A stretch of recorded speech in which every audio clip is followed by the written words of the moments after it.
Assalamualaikum warahmatullahi wabarakatuh. Perkenankan saya memperkenalkan diri. Nama saya Taruna Muda Manuel Viges Bolon, NIT 2330111. Di sini saya akan menjelaskan hasil kerja saya tentang teknologi kereta maglev. Sebelum masuk ke materi kereta maglev, ada baiknya kita mengetahui pengertian kereta maglev itu tersendiri. Pengertian dari kereta maglev adalah singkatan dari magnetically levitated range, yaitu kereta api yang mengambang secara magnetis. Prinsip dari kereta api ini adalah memanfaatkan gaya magnet untuk mengangkat kereta sehingga mengambang, tidak menyentuh rel sehingga gaya gesek dapat dikurangi. Kereta maglev juga memanfaatkan magnet sebagai pendorong. Penggunaan magnet dalam kereta maglev. Kereta maglev dapat bergerak dikarenakan di bagian bawah masing-masing kaki kereta maglev ada dua bagian magnet, yaitu yang pertama magnet penyokong atau support magnet. Magnet yang menarik kereta agar mengambang dan menggerakkannya. Dan yang kedua ada magnet penuntun atau guidance magnet, menjaga kereta tetap di jalur rel. Magnet penyokong dan penuntun ini dipasang pada kedua sisi sepanjang kaki kereta dan sistem kontrol elektronik memastikan kereta melayang. Selanjutnya ada tiga jenis teknologi maglev. Yang pertama adalah tergantung pada magnet superkonduktivitas. Magnet dengan magnet superkonduktivitas. Teknologi maglev dengan menggunakan magnet superkonduktivitas adalah salah satu pendekatan yang paling canggih dalam sistem maglev. Karakteristik utama dari magnet superkonduktor adalah kemampuannya untuk menghasilkan medan magnet yang kuat tanpa kehilangan energi yang signifikan karena resistensi nol pada suhu tertentu.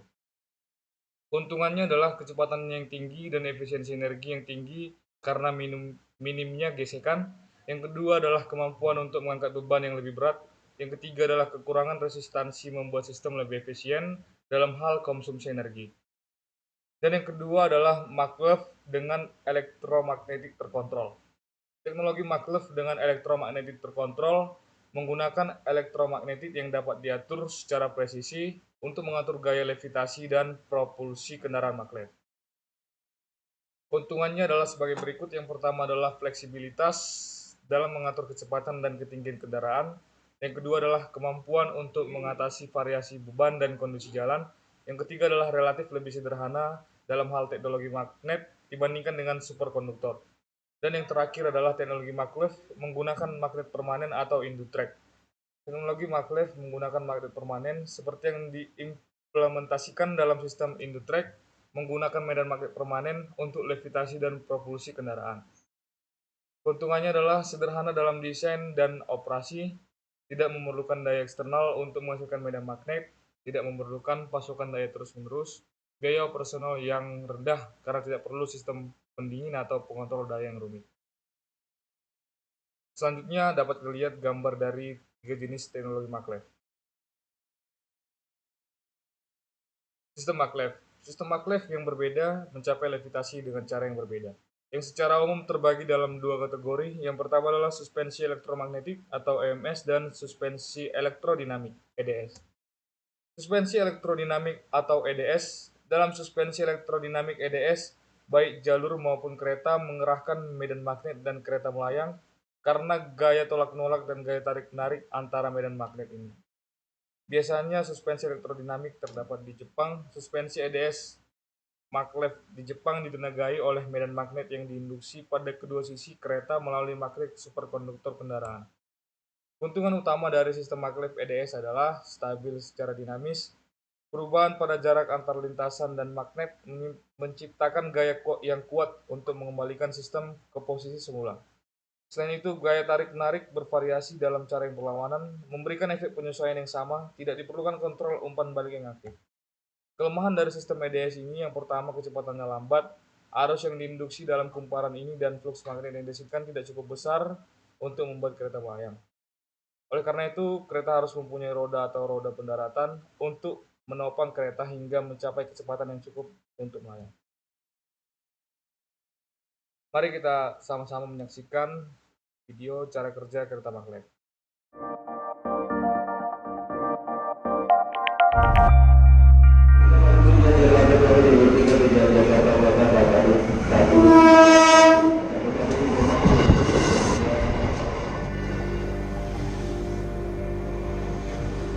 Untuk yang sering naik kereta api, pasti akrab dengan suara tersebut. Hal seperti itu niscaya tak akan kita rasakan bila menaiki kereta cepat maglev atau magnetic levitation. Saat ini belum ada teknologi yang lebih canggih yang bisa membuat kereta tercepat di bumi selain maglev. Gagasan kereta maglev dimulai pada permulaan abad 20 oleh Robert Goddard dan Emily Bachelet. Visi mereka adalah mengembangkan sebuah kendaraan yang bisa bergerak lebih cepat, aman, dan dapat diandalkan. Lalu ide untuk memanfaatkan elektromagnetik pun muncul. Sejak itulah, negara-negara maju berlomba-lomba untuk mengembangkan sistem maglev terbaiknya. Saat ini setidaknya ada 2 sistem maglev yang menyediakan sistem suspensi. Pertama, Electromagnetic Suspension atau EMS. EMS menggunakan gaya tarik dorong antara kumparan elektromagnetik dan rel ferromagnetik atau benda yang dapat ditarik kuat oleh magnet. Elektromagnet dipasang di bagian bawah gerbong. Ia terdiri dari 2 kutub, penarik dan pendorong. Ketika elektromagnetik didekatkan dengan rel ferromagnetik, maka akan menciptakan medan magnet dan menghasilkan gaya tarik dan dorong. Hal itulah yang membuat kereta jadi melayang 15 cm di atas lintasan kereta dan kemudian membuat kereta dapat melaju. Selain EMS, model lain dari maglev adalah Electrodynamic Suspension atau EDS. EDS mengandalkan superkonduktor. Apa itu superkonduktor? Superkonduktor adalah suatu material yang tidak memiliki hambatan jika berada pada suhu sangat dingin, yakni minimal minus 196 Celcius atau disebut juga dengan suhu kritis. Salah satu contoh material itu adalah karbon. Ironinya, logam mulia seperti emas, tembaga dan perak yang merupakan logam konduktor terbaik bukanlah superkonduktor. Jadi, apa spesialnya superkonduktor? Walter Meissner dan Robert Rosenfeld bereksperimen pada 1933. Mereka menemukan bahwa suatu superkonduktor ternyata bisa menolak medan magnet. Bila suatu konduktor digerakkan dalam medan magnet, arus induksi magnet pasti akan mengalir dalam konduktor tersebut. Sementara superkonduktor tak bisa sama sekali ditembus medan magnet. Medan magnet tetap berada di permukaan material itu. Hal inilah yang membuat superkonduktor melayang di udara atau disebut juga dengan efek Meissner. Bukan cuma sekedar melayang, superkonduktor juga bisa tetap stabil bila berada di antara medan magnet. Superkonduktor ditempatkan di sisi gerbong kereta dan berinteraksi dengan kawat kumparan berbentuk angka 8 di pinggir lintasan kereta sebagai elektromagnet. Kumparan bagian bawah menciptakan medan magnet penolak dan yang di atas menjadi medan magnet penarik. Dengan demikian, medan magnet itu membuat kereta kemudian melayang sekitar 10 cm di atas lintasan. Dan gaya tolak menariknya membuat kereta bisa melaju sambil melayang. Hal inilah yang membuat kereta maglev bisa melaju sangat cepat karena tidak ada hambatan seperti kereta tradisional yang rodanya menyentuh rel. Saat ini kereta tercepat memang menggunakan sistem maglev. Shanghai Maglev dari China misalnya. Ia merupakan kereta tercepat di dunia dengan kecepatan 431 km per jam.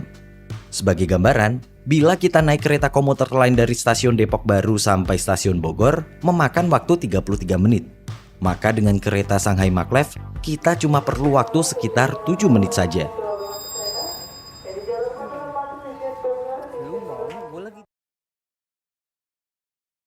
Setelah kita menonton video yang baru saja kita lihat, dapat kita simpulkan bahwasanya ada beberapa hal yang membuat kereta maglev melayang. Yang pertama adalah medan magnet yang berlawanan. Prinsip utama adalah medan magnet yang dihasilkan oleh koil di dalam kendaraan harus berlawanan dengan medan magnet dari rel di bawahnya.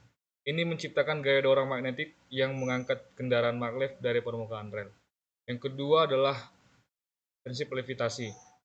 Levitasi di sini karena medan magnet dari koil di dalam kendaraan berlawanan dengan medan magnet dari rel, ini menghasilkan gaya angkat levitasi yang mengimbangi gaya gravitasi. Akibatnya kendaraan maglev melayang stabil di atas rel tanpa menyentuhnya, mengurangi gesekan, dan juga menghasilkan perjalanan yang lebih halus. Yang ketiga ada propulsi. Selain levitasi dan sistem maglev menggunakan prinsip elektromagnetik atau elektromagnetik terkontrol untuk memberikan daya dorong atau propulsi pada kendaraan. Sensor-sensor di bawah kendaraan maglev mendeteksi posisi dan kecepatan. Lalu sistem kontrol mengatur daya pada elektromagnet untuk mengontrol gerakan